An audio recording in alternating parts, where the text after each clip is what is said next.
Detroit Red Wings by a score of 1-0. Alan Dave in our studio here on the 5th, up in the skybox. Joe Micheletti.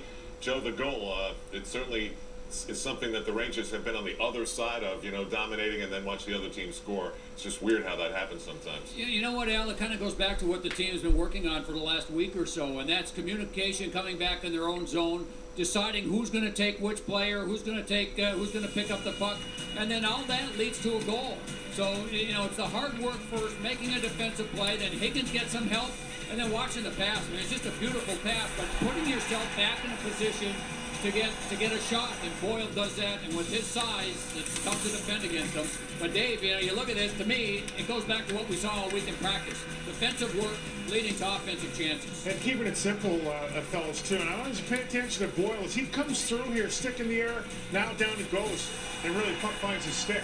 If that stick's not on the ice, there's no goal. That's a pretty good job for Brian Boyle. Not a lot of ice time, but very simple stuff.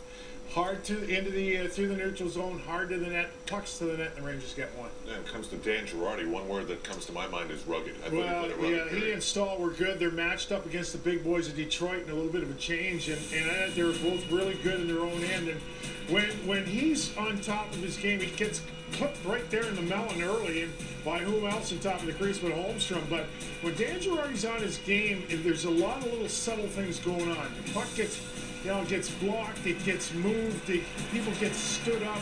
You really got to pay attention to Dan Girardi to know how good he's been.